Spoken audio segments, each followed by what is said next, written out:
Now we come to the mother of all confusion, fad diets.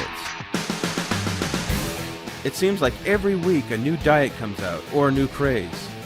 You got keto, intermittent fasting, juicing, super low calorie, or the HMR diet. And let's not forget the infamous bacon diet. And even once we had the cabbage soup diet. I actually tried that once. We've all seen these great before and after photos. So these diets must work, right? Or do they? The reality about all these different diets is they're just simply not sustainable. I mean, the reality is that whatever you do to lose weight is what you're going to have to keep doing to keep it off. So let me get this straight. You're going to go no carb, you're going to go keto or whatever. What you're saying to me is, I plan on never eating a potato again. I don't ever plan on eating rice again. And that's why, simply put, diets don't work. They're a temporary fix. They're not a long-term solution. But consider this for a moment. How many people will start a diet by giving up all their favorite foods, like no more red meat, no more fried food, no more eating out? They're going to do great for a couple of weeks, right? But listen, it's been estimated that for every 10 pounds you lose on a really strict diet, at least four of it can come out of muscle. If we look at this chart, we see this lady's about 120 pounds, she's 25% body fat, she's completely normal.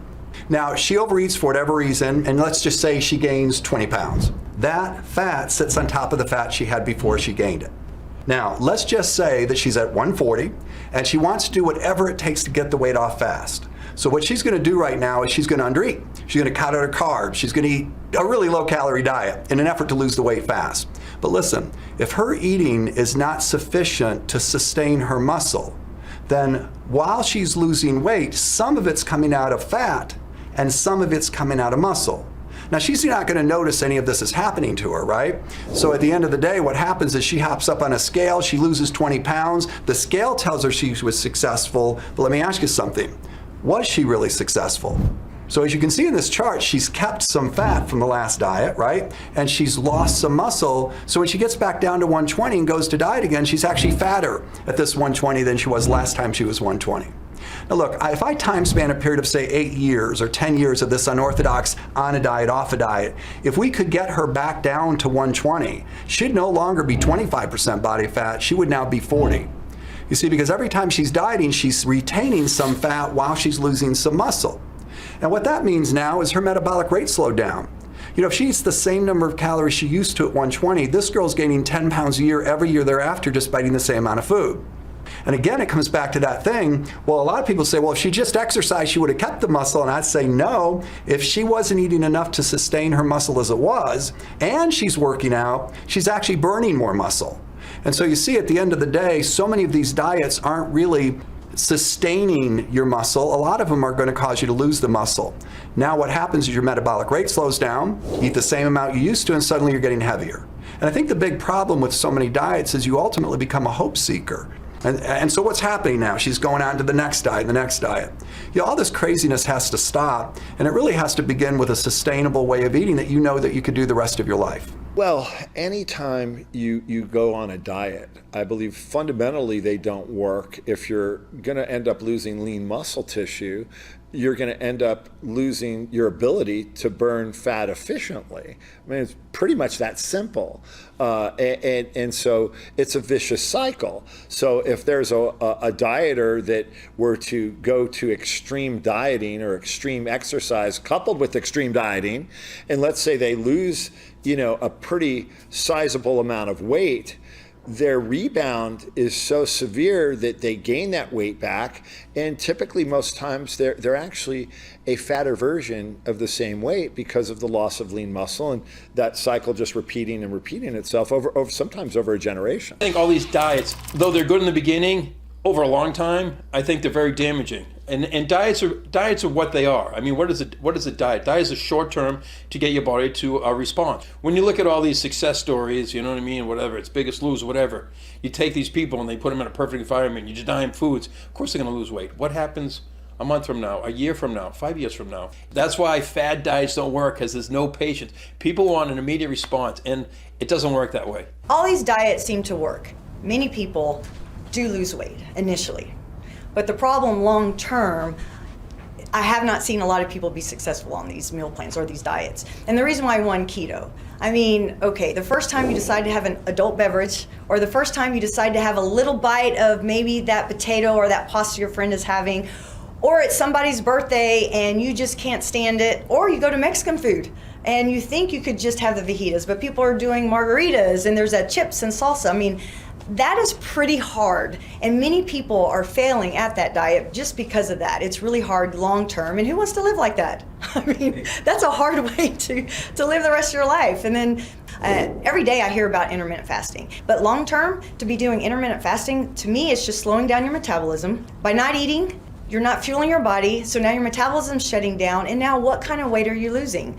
Intermittent fasting is actually setting you up to losing lean muscle mass, which is more metabolically active than the fat in the water. And when people start getting hungry, the first 2 weeks is probably okay, but once you get hungry, you just all of a sudden set a whole bunch of demons loose, where now you're having cravings, and now you can't even sleep at night without thinking that you need some kind of food. And that in itself is A, not healthy, but B, it's setting you up for failure. Yeah, one thing I should mention that's highly inflammatory is ketogenic diets and very low carb diets. What happens when you eat no carbs, and remember we hear the word ketoacidosis, right? The human bloodstream can never become acidic. It cannot, or you die. So you have what's called the pH-based balance of the blood. If it gets too acidic, you die. If it gets too alkaline, you die. So the body has to keep the pH-based balance within its normal parameter. Let's just call it a 7. So when you're eating no carbs, what happens is you become more acidic. You start moving into ketoacidosis, and just the word acidosis tells you it's acidic. As the body becomes acidic, the bloodstream cannot let that happen. So what it does, it attempts to buffer the blood by drawing calcium ions out of the bone. And as you're losing bone, you're going to become more osteoporotic later in life. And so what happens under these cases of inflammation is you cause the future risk of more disease, hardening of the arteries, right, higher blood pressure, and again, loss of bone. I said before, they're looking for the quick fix, okay? They got the ab this, the ab that, all this nonsense, okay? And it's sad that the American public believes into it and they buy into that nonsense. The bottom line is, can you sustain that diet your whole entire life? Some people can. Most people can't. You know, I don't think too many people talk about the dangers of super rapid weight loss. What you discover if you look at the research is you see a lot of very obese people end up losing their gallbladder.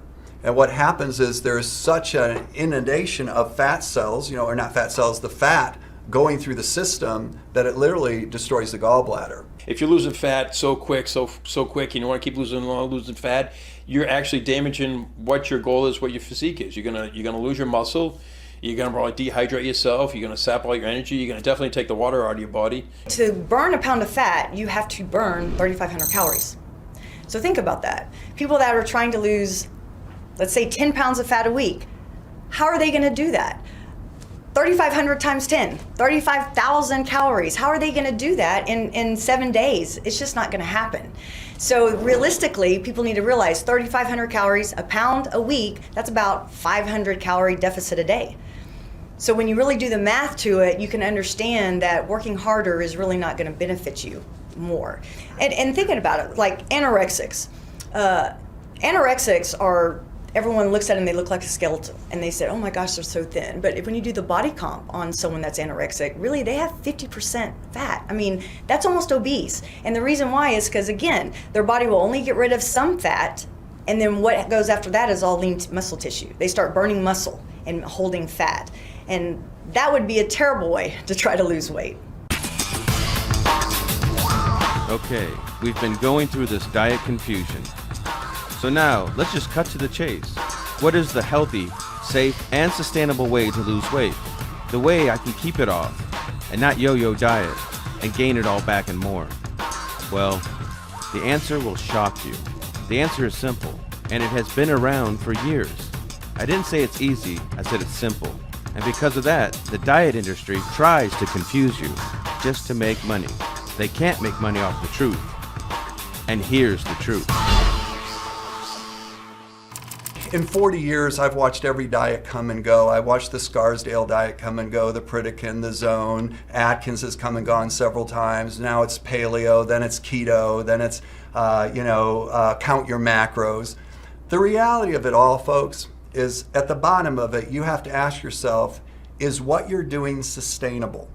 Because if it's not, you're not going to be able to keep the weight off. And so what you have to understand is that truly long-term success comes from a change in a lifestyle, right? That you start making more positive food selections in a way that you know is sustainable. But in the world of dieting, it's all about these strong, hard parameters that you can't violate or you fail. But consider the impact of this. Small changes, so long as they're sustainable, create massive results over the course of time. So if you really want to have successful weight loss, what you're going to have to do is make changes to your behaviors, because that's where the root of the problem begins. Your weight was really never the issue. The issue was your choices and decisions. The point is everyone needs to figure out that this isn't just for 6 weeks. This isn't just because you're going to a family reunion. This isn't just because you're going to go to some high school reunion. This is a lifestyle change, meaning it is a slower process, but it's a permanent process, and these changes become permanent. So they can't expect to be changing all their lifestyle in 3 days. They have to be patient with themselves. You're gonna have good days and you're gonna have bad days, but in the end, it gets easier and easier. Well, if the goal is to lose fat while maintaining or increasing in lean muscle, then it's going to be done through food and exercise. You're going to have to exercise your body properly. You have to eat to feed the muscle. You're going to have to eat to starve the fat. You're going to have to eat and use food, real food, to basically ignite your own body's ability to lose weight properly. Yeah, so ideally in your dietary requirements, you want to stay away from processed foods. You want to try and get as best foods as possible.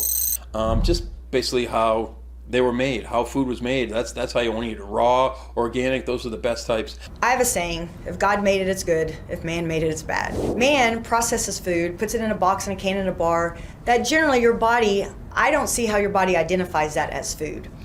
Real food, I say if it flies, if it runs, if it grows, that's real food. And by eating those foods, it has phytonutrients and fiber and all kinds of things in it that as you eat them, they're helping your body.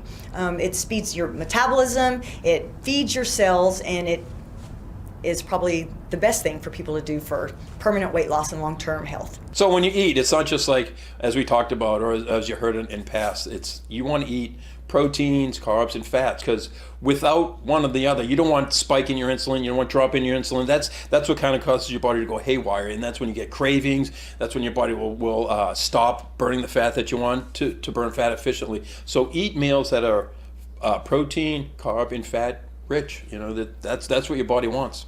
So a healthy balanced meal is a protein, a carbohydrate, and fibrous carbs, which would be vegetables. Now the reason why protein is real important to even have with vegetables, because I know many people that just have like a salad or vegetables, but you need to have a protein with it because a protein buffers the response of glucose rising in your system. Everything you eat, whether it's a piece of broccoli or it's rice or vegetables, fruit, everything you eat turns into glucose. Some foods turn to glucose a little bit quicker, but if you have protein combined with it, that combination of protein and vegetables slows down the glucose in the system, so it drips glucose in your system, preventing that spike that we don't want. And so the combination of food is really critical. You don't want to have your vegetables and then an hour later have your protein, and then maybe you really need to eat them combined. That is the best way. Look, in my world, the glycemic index of foods is important for diabetics, but it's not really something that we have to pay close attention to for the average person or the person that works out. And the reason is, when they did the glycemic index of foods, they were rating foods based on how fast they break down and enter the system as a sugar. That's very important to know for diabetics.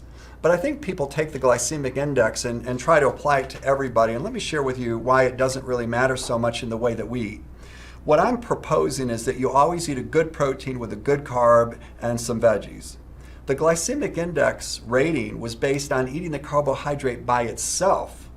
However, let's say white bread was the highest on the glycemic index. Do you realize that the moment you spread butter on it, the glycemic index drops very significantly because the fat slows down the entry rate of the flour?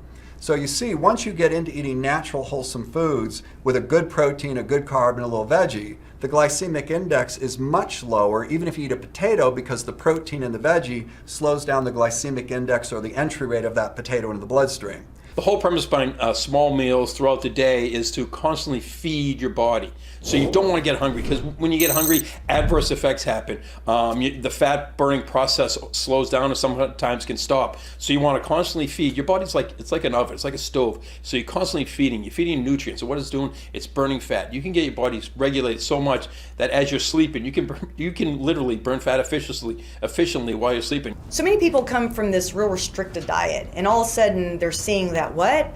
I can eat 5 times a day, I can eat 6 times a day, and it scares them. But on the other hand, I do have people that have come to me and they only eat 2 meals a day, and it might only be a salad. But again, the problem with that is the metabolism. They're eating twice a day and that's it, and they're only eating foods that really don't even charge up the metabolism. This is what I hear all the time. I can't believe I'm not hungry and I'm eating this food and I'm losing weight. I hear that all the time. I mean, I probably hear that 90% of the time with all my patients. The 10% I don't hear is because they're too afraid and they don't do it, and then they're not that happy with it. It's sort of like this. I want to use a great metaphor that was incredibly memorable in one of my top infomercials, of trying to get people to know the importance of using food to eat. And what I did, I was on a cruise ship with my testimonials and my crew, and I needed to come up with a way to convince you that you need to eat to lose weight. So you know what I did? We're on the beach, I got my crew, I got my testimonials, I got an audience. I lit 2 bonfires. I'm talking 2 bonfires, and it was like summertime. I'm sweating and I'm going back and forth, and you're only gonna get this once on film, and not gonna be able to do this twice. So I've got the 2 bonfires going. So what happens if I light this bonfire and I keep feeding it wood? What happens? The fire gets hotter, it gets bigger. Guess what? The wood is food, it burns it faster. That's what your metabolism does. So over here, I light a fire, a bonfire, but I ignore it. What do you think is gonna happen? It's gonna eventually smolder and go out. That's what happens to your metabolism when you starve yourself. There's actually something called the thermic effect of food, right? So when you drink a liquid meal, you don't get much thermic effect at all. The thermic effect of food says this: if you eat a quality protein, for every 100 calories of chicken breast you eat, your body will have to burn off 20 calories of its own to do the work of breaking it down into individual amino acids, restructuring it back into proteins identical to your own body, and pulling it back into the system. That requires a lot of work. So actually, that increased your metabolic rate by about 20%. Carbohydrates, if they're complex, can increase the metabolic rate by as much as 10%. Again, that means for every 100 calories of a complex carb you eat, your body's going to burn off about 10 of its own to do the work of breaking it down. And fats have the least thermic effect, because all your body has to do is break it down into tiny enough droplets to transport through the intestinal lining. So they kind of increase your metabolic rate by 4%. You want to retain as much as muscle you can. If you can retain more muscle, number one, you can eat more. Eating the right foods, that is. Okay, you can't go out to these fast food joints and just eat all you want. You're still gonna get fat. But you can eat more, and it's going to raise your metabolism. So what we're really talking about here is something called nutrient partitioning. I can literally show you that if you eat a combination of foods in this amount, there is no way it can feed a fat cell. In fact, this food can only be partitioned towards muscle and be burned as energy. So let's be clear. Your body can only utilize so many grams of protein, carbs, and fat at one sitting, and also so many calories. If you eat more of any of those things, more protein than your body can use, fat or carbs, it is either going to be oxidized off into the air as heat, or it's going to be feeding muscle or feeding a fat cell. Now, I know that the old adage is that all weight loss is predicated on a caloric reduction. That's partially true. I can actually have a person eating more calories and have them losing more weight if they understand the effects of nutrient partitioning. So you can only assimilate, let's say the average woman can assimilate about 300 calories at one meal. Now let me share with you how much food that would be. It's 4 to 5 ounces of grilled chicken breast smothered in pico de gallo with a 6-ounce baked potato with fat-free Greek yogurt and chives and a cup of grilled asparagus, and all that food that I just mentioned, 300 calories. And I will tell you that virtually none of it would feed a fat cell. It would only be partitioned towards muscle and burned as energy. Now, if somebody said to you that you're supposed to eat 1,200 calories a day, and you only eat 2 meals, but you eat 600 calories at each meal, you're gaining weight because your body can only process 300. So you see in this example, what I've noticed is when people eat less meals, in fact, the biggest people I meet are 2 meal a day eaters, because each time they sit down to eat, they can't possibly stay on that level of calories. They overeat because they're hungry and whatnot. Now, your body can only process so many grams of protein, carbs, and fat. So if I tell you that your body could use 4 to 5 ounces of good quality low-fat protein, and you eat 8, guess what? The excess protein will be converted to fat. So you see, what I believe in is this. I cannot get an athlete bigger and more muscular by cramming more calories into each feeding. The only way I can get them to be leaner and more muscular is by adding more meals of equal value spread out evenly. Now that girl that was eating 1,200 calories between 2 meals is getting heavy. She can't lose weight. In fact, her protein requirements are not going to be met because she's only eating protein at 2 meals, and the maximum she can use is, let's say, maybe 50 grams of protein between the 2. Now what I'm going to do is I'm going to have that person have a 300 calorie meal at breakfast, lunch, dinner, mid-morning, mid-afternoon. And you see this person is now eating 1,500 calories a day and actually getting leaner. So at the end of the day, I understand the idea that we all want to have a reduction of calories. But what I would say is a little bit more complicated than that. I want to see my clients understand how many calories their body can assimilate per feeding, because that's the most important thing. If you ask me how many calories should I eat in a day, I'm not having that conversation with anybody. What you should ask me is how many nutrients and calories can my body assimilate per feeding? So you see, my objective is to use high quality foods that are nutrient dense, and so that the person can be totally full and satisfied and actually eat more food and get less calories. Because you could get 2 different people doing a 1,200 calorie diet and you're going to get a totally different outcome. Example, I did a consultation, My 600 Pound Life, Dr. Now. I was asked to help this woman who was 600 pounds. The reason why they called me in is because she could not lose weight. And she swore to him that she was only doing 1,500 calories. And he didn't believe it, and he wasn't believing it. And so we had a discussion. And in our conversation, what I found out is she'd get up in the morning and she would do 500 calories at lunch, but she was doing 900 or 1,000 calories at dinner eating with the family. Now, that is not going to be conducive to weight loss because you can only assimilate a certain amount of calories in a sitting. If you eat 1,000 calories one time a day in one sitting, you are not going to lose weight because what your body can't assimilate, it's going to be stored into fat. So when we discussed eating the 1,200 or 1,500 calories, 300 calories 5 times a day instead of twice a day, she was able to lose 86 pounds so she could have the surgery. So it's not the amount of calories per day you're eating, it's what are you eating individually, how many calories you're eating at each meal, and to make sure that it's balanced right. How many calories are in a cup of nuts, just a cup of almonds? 825. Do you realize that all nuts are, almost all of them are 80% fat? Almost, some are 75, some are 80, but in that range. In other words, if bacon is 62 and I wouldn't munch on that to drop body fat, why would I be munching on nuts? Look, the reality here is that your body can only assimilate so many grams of fat at one time. On the average person, I would say maybe 10 or 12 grams of fat for a female per meal. But look at if you're eating 45, 50 grams of fat at one time, but your body can't process all that, where is it going? It's being, again, stored as fat. Or if you're a fast oxidizer, your body just simply oxidizes the excess calories off into heat, but most people are going to store them. But do you realize that a half a cup of nuts is not a lot? But if you just add a half a cup of raw nuts into your yogurt, you put 410 calories at 80% fat, you just change the whole infrastructure of that meal to go from a weight loss meal into more of a fat storing meal. So while nuts are healthy, I think what people need to realize is there's a huge difference between eating for health versus eating to be lean. They're not the same thing. Some foods that are healthy are good for you, but if you overuse them, it's going to make it harder for you to get lean. Same thing with nut milks, like almond milk. Look at this label. It's got less than 1 gram of protein.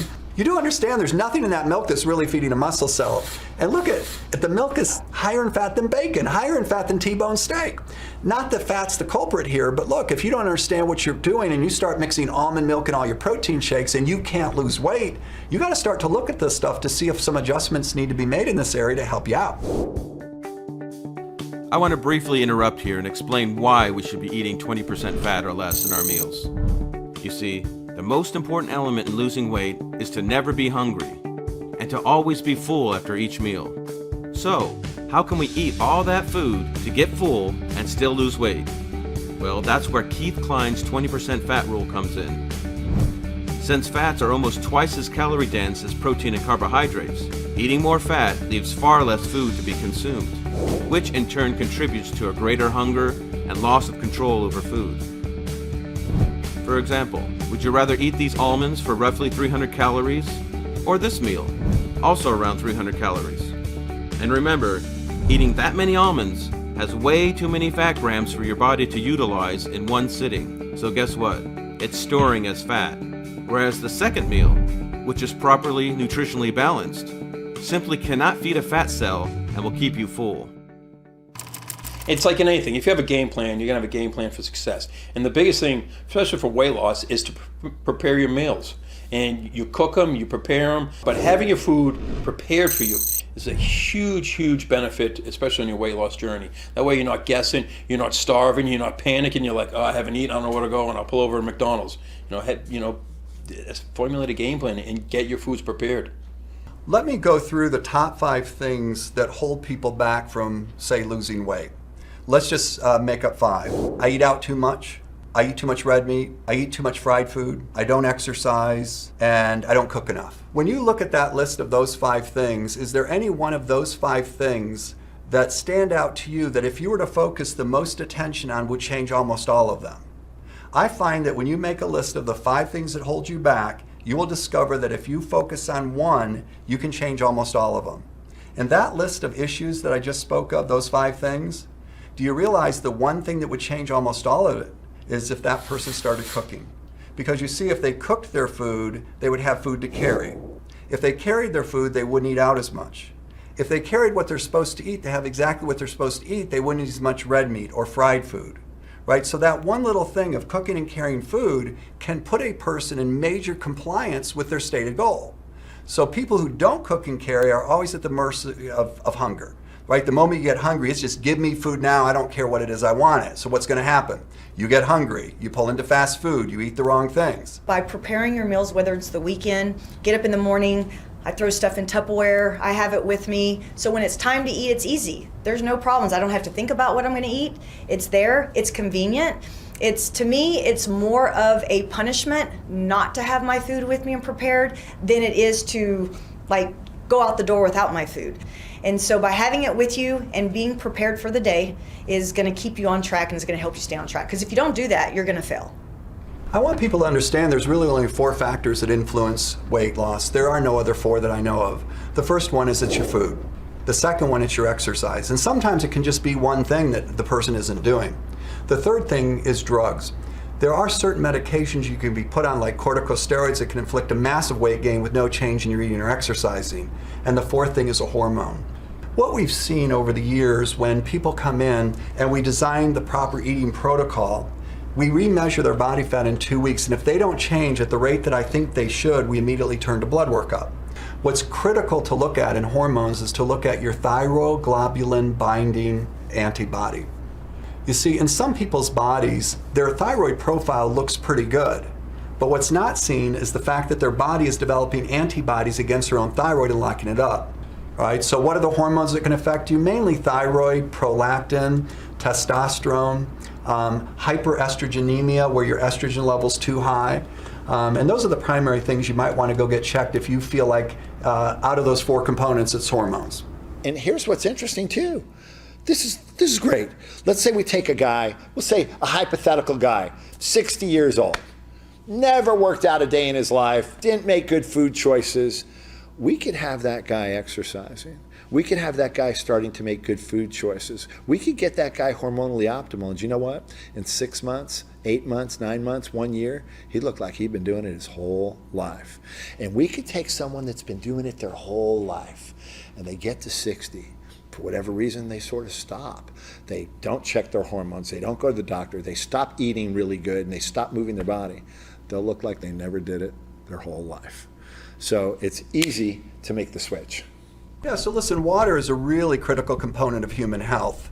And when you're fully hydrated, that's an anti-inflammatory thing for the body. Water cleanses our system. It's the thing that takes the bad toxins out of our body and secretes it through our urine and feces. So water plays a huge role in our overall health. And so hydration is really important to longevity and health and wellness, because not only does it clear the toxins out of our body, it helps prevent injuries. So water really helps with also appetite control. You know, the thing that regulates your appetite, hypothalamus, is the same thing that regulates thirst. And often when we think we're hungry, our hypothalamus is stimulated, and really what is thirsty. So sometimes you'll find if you just drink a glass of water, your hunger diminishes a great deal as well. The amount of water someone should drink, the rule of thumb I say is half your body. So if I weigh 120 pounds, half my weight, I should be doing 60 ounces. So your weight divided by 2 is about how much water people should be consuming. And if they're exercising or they're outside, of course that's going to change. If you work outside in the heat, or if you're at the gym and you're sweating, of course that would change. You need to do way more than that. I wake up every day and I have a large, as we say in Boston, a large glass of water. First thing, it's crucial for dieting, it's crucial for life, it's crucial for everything. So, now that we understand the nutritional part of it, let's talk about exercise.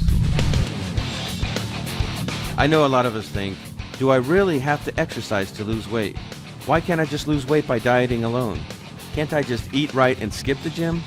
I don't want to go into the gym and lift heavy weights like Arnold. Plus, I'm too old now to lift weights. Well, here are the iron facts. We always have the individual be like, I'm just going to diet. I don't need the gym. Gym's not for me. I don't need to exercise. I'm just going to diet. Well, I'll tell you what, that person is not going to do too well. You know what I mean? Because your body needs exercise. Even the government these days, they have literature now about lack of exercise is worse than smoking like, I don't know how many packs of cigarettes a day. That's how bad lack of exercise is for you. So besides the food they eat, it is important for people to exercise because there's so many things that happen. One, exercise is called the #1 antidepressant drug, I guess, because when you exercise, you make different endorphins. It changes the brain chemistry, which is huge. People that have been depressed and had anxiety, exercise has made a difference. It's great for stress reduction. People that are making cortisol all day long and they're stressed at work, exercising actually calms the brain, calms them, helps with cortisol. And then on top of that, when you exercise, you're burning calories. Like every time you're taking a step on the treadmill, your muscles are contracting. When those muscles are contracting, you're using glucose, meaning you're using calories.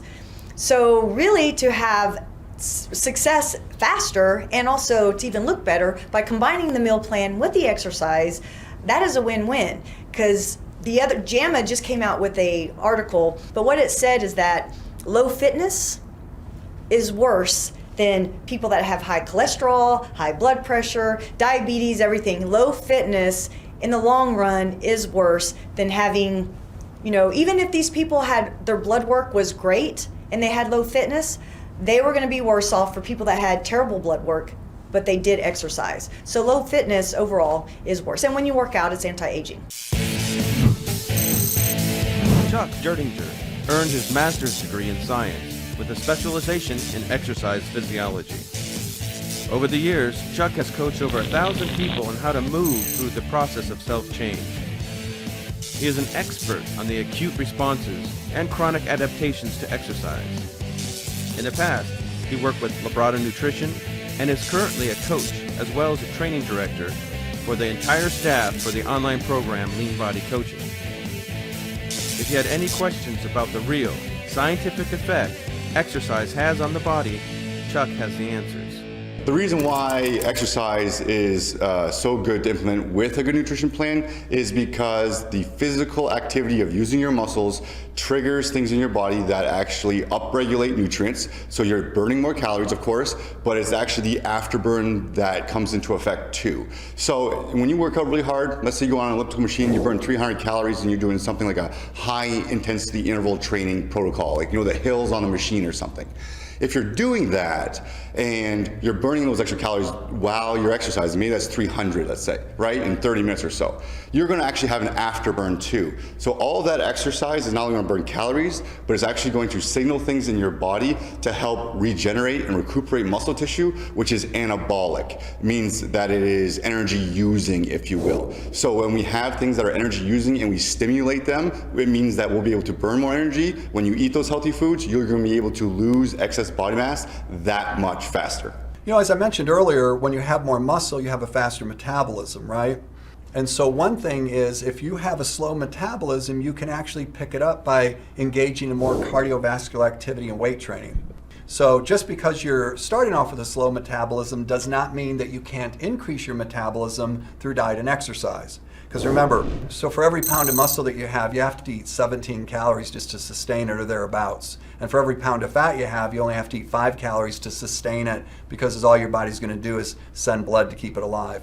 Now remember, if you drop 10 pounds of fat and you gave 5 pounds of muscle, well, that 5 pounds times 17 calories just increased your metabolic rate, and you pulled off all that excess fat, which didn't require that many calories to begin with. So you can actually increase your metabolic rate by increasing muscle. And I really see a lot of people increase their metabolic rate by getting back to some cardiovascular activity, because I do think it helps to level out hormones. It just does an amazing job on helping people's heart rate and circulation of blood. Remember, if your blood's circulating more, your metabolic rate's higher. Nutrition's first and foremost, in my opinion, then we add exercise. And then there's a difference between cardio and resistance training. A lot of people might get on a treadmill because it's familiar, or elliptical, or a bike, or a Stairmaster, and they focus just on that. And they want to try and burn calories.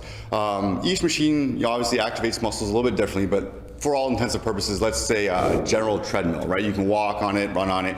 By doing only cardiovascular exercise, you're really focusing on your heart health. And that's really, really important. However, you're not able to stimulate the muscle tissue in a stressful sense that triggers adaptation, if you will. So what I mean by that is, when you're jogging, you're going to take hundreds and hundreds and maybe thousands of steps. Whereas if you were to do a lunge and holding onto a dumbbell, you might only do 14 or 15 steps and you'd be exhausted, right? So the purpose is, by putting the muscle under a more strenuous environment, it's going to have different adaptations to it. And those adaptations are growth and definition and density. All those people want the nice curves and shapes. Well, that's muscle. Not only that, resistance training has so many other abundant benefits to bone density increases, to ligament health, to tendons, longevity and mobility as we age. So resistance training is definitely a big plus.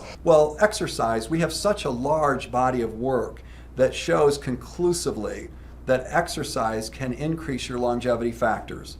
It really reverses the aging process. I've seen people who literally look 60 years old, but they start working out, building muscle, eating right, and it looks like they knocked 10 years off their life. So exercise, one of the things that happens as we become sedentary is we don't have as much blood flow going, right? The circulatory system slows down. When you just go out and jog a little bit, power walk a little bit, lift some weights, you really get your blood recirculating. And when we lose muscle, we don't just lose the big ones, we also lose the little ones that keep the skeletal system in place. So when you exercise, those little ones, those little muscles that hold your skeletal system in place, can stay strengthened. When you don't exercise, they atrophy just like the big muscles. And this is why so many people say in their 60s or 70s or 80s, fall over in the shower, break their hip, hit their head on a counter and pass away. Because eventually they lose the stability of what those little muscles create for you. And as they atrophy, your skeletal system becomes very unstable. And how many times do we see an older gentleman walking with more of a shuffled gait rather than actually taking steps?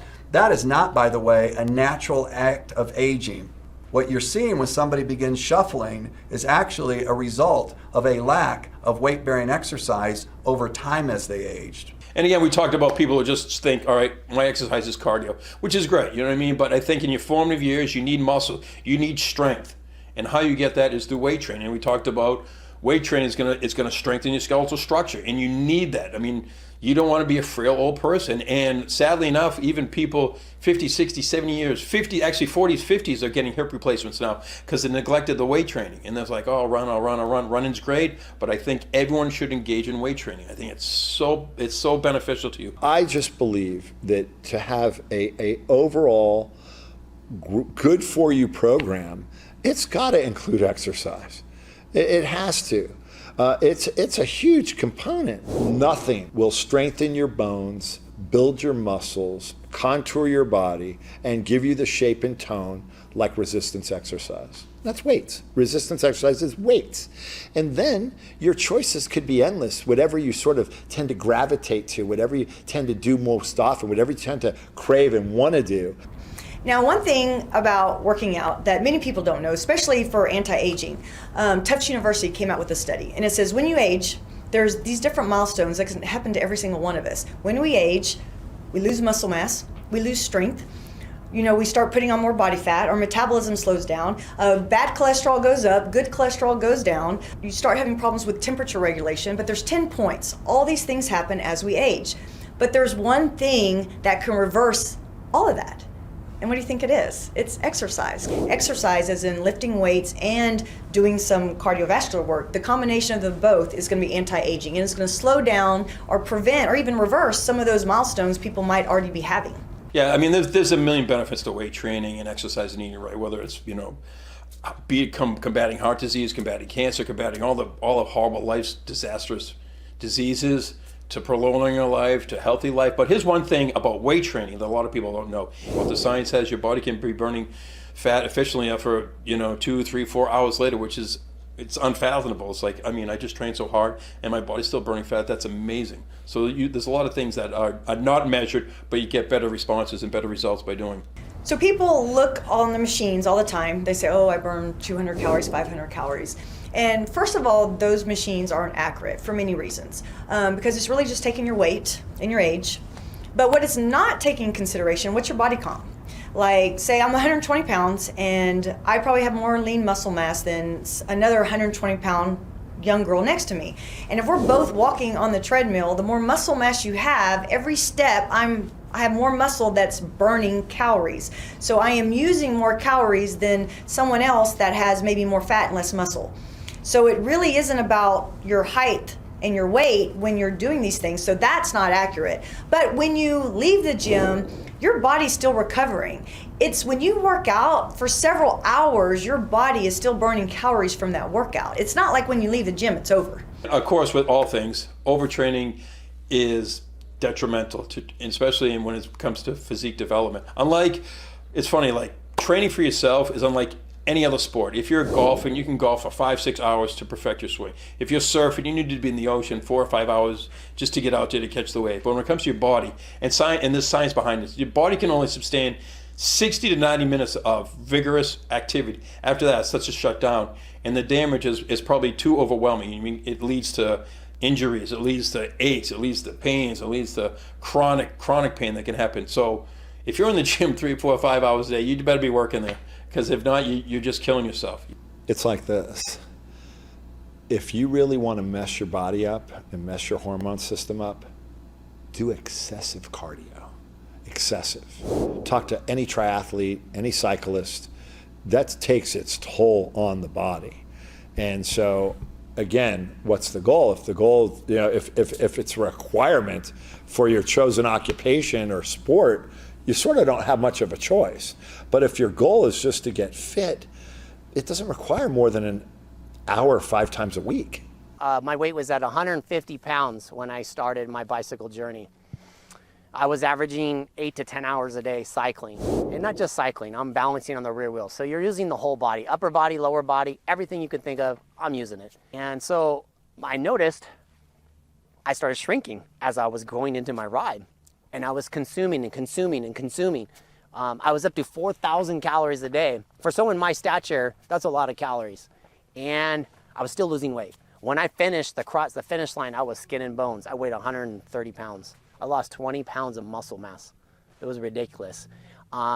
It's been 3 months now since my ride.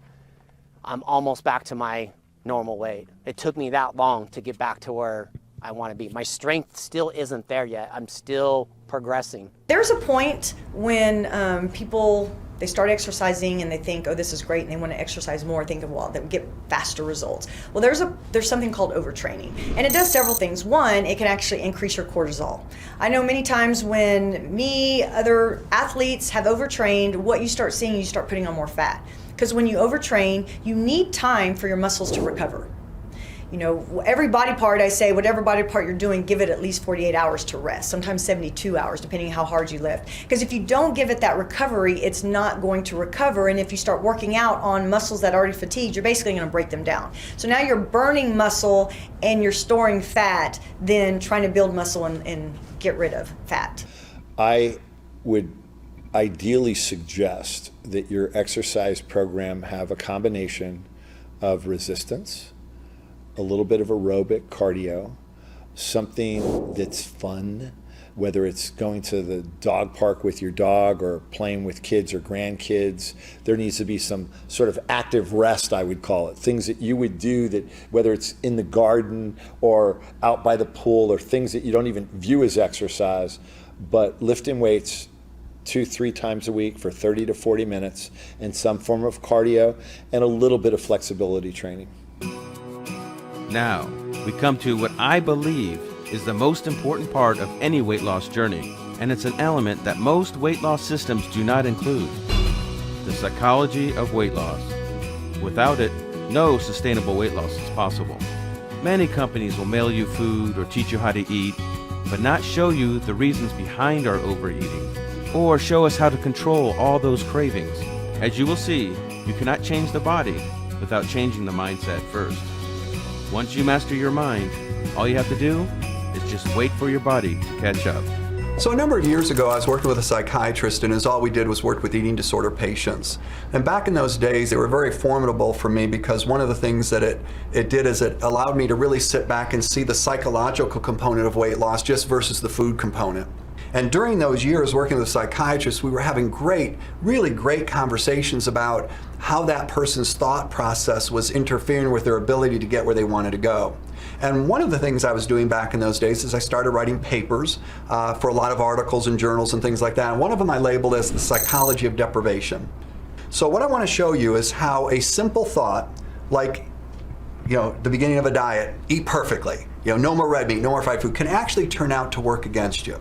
And you see a lot of dieters go through this, and their intentions are really good. So the way they start out is they start off with, okay, I'm gonna do perfect, no more red meat, no more fried food, no more eating out, and they start their diet. I'm gonna tell you that's gonna last about 2 weeks. It rarely ever goes beyond 2 months, because that seems to be the snapping moment where everybody breaks, okay? Now, as you're giving up all your favorite foods, you're gonna start to get struck by all the cravings for the foods you haven't been allowed to eat. The first thing you're gonna do when the cravings strike is resist, and the way we resist the cravings is we say no to them. Now, you say no, and that's gonna last about as long as the moment you encounter the trigger. The trigger's a negative emotional state. So you kept resisting the foods, and all of a sudden one day you get frustrated, you get angry, you get bored, whatever that is, it's over, and now you binge on the foods you said you wouldn't eat anymore. Now, the moment you binge on those foods, you gotta realize that person just violated all the rules and guidelines they laid out to begin with, which was to eat perfectly. So out of that binge then originates guilt. We feel bad because we just violated those rules and guidelines. And out of the guilt comes rationalization and justification that sort of sounds like this. Well, I've blown it now, I might as well really blow it, so what the heck? And then off they go completely.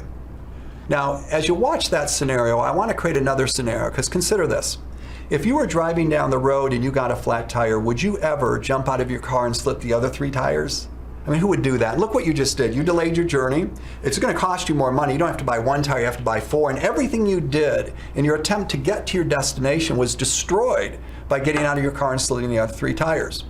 So what I wanted to do was teach people that using that statement, I've blown it now, I might as well really blow it, will take you down a path of making it worse. No different than slitting the other 3 tires, right? But you see, if you're on a sustainable program that you can do the rest of your life, it has to account for momentary lapses, because that's going to happen to all of us. Weddings, celebrations, funerals, whatever. And I want you to know that that happens to all of us, but if you will change that word or statement from I've blown it now, I might as well really blow it, to if I just don't slit the other 3 tires, I'm doing great, that takes your brain right back on track, and you negate all that extra eating, and so now there's really no damage from that momentary lapse. So many people, they go through this journey and they're doing great, and they're very convicted about doing everything right, and they're doing great, and then all of a sudden something happens. Maybe they are a little bit late on their meal, and they get a whiff of something, and they're like, or they see something, they hear something on the radio, see something on the television screen as they're walking out, to get in their car, and they see something that just stimulates that, oh, that looks so good. And then they want it, and you know what? They go and they eat it, and then that guilt hits them, and they're like, oh, I screwed up. Well, you know what? I screwed up. Now they're totally off their plan. Now they're going home, and what I say to those people, you know what? There's gonna be times that's gonna happen, but you know what? 3 hours later, you have another meal. Pick it up from there. Just that one little, I call it little speed bump, little blip in the road is not going to cause you to fail. So yeah, you messed up, maybe, and I mean, I don't think it's really a mess up, but you fell off your plan, you're guilty about it, but that doesn't mean now, all the way until Monday, what is the deal about people starting on Monday? If this happened on Thursday, they're gonna screw up all the way until Monday. Monday I'm gonna start again. That's not what you wanna do. If you do have a little hiccup, then make your next meal good, and then keep going from there. And that way you're gonna continue with progress on your plan. So let's do a quick recap of the real, sustainable, and healthy way to lose fat. There are many great tips in this film, but here's a quick top 10. Tip 1. Eat good, healthy foods. If it was made by nature, eat it. If it was made by man, it's mainly processed, so skip it. Tip 2. Eat the correct combination of foods. Eat a protein, a carb, a veggie at each meal. This prevents the insulin spikes that stores fat. Tip 3. Portion size. Make sure you're using nutrition partitioning and eating the correct amount of calories per meal, not per day. And make sure your fat consumption per meal is less than 20%. Tip 4. Make sure you spread out your meals every 3 hours and have 5 to 6 meals per day. This keeps that metabolism fire burning hot all day long. Tip 5. Drink your water. Drink half your body weight in ounces. For instance, a 200-pound person drinks 100 ounces a day. Tip 6. Don't let a lapse turn into a relapse. If you mess up, get right back on track. Don't beat yourself up about it, and make your next meal a good one. Tip 7. Find a community of similar-minded people to help you, motivate you, and keep you accountable. Harvard did a study, and people who lost weight in a group setting lost 225% more weight than those who did it alone. Tip 8. Make it a lifestyle change. Do something that you can stick with for the rest of your life. You don't have to eat perfect all the time. Remember what Keith Klein said, small changes over a long period of time create massive results. Tip 9. Include an exercise routine into your weight loss journey. Make sure it includes cardio and weightlifting activities. Remember, building muscle raises your metabolism and will help keep you strong and mobile later in life. And finally, tip 10. Cook and carry your food.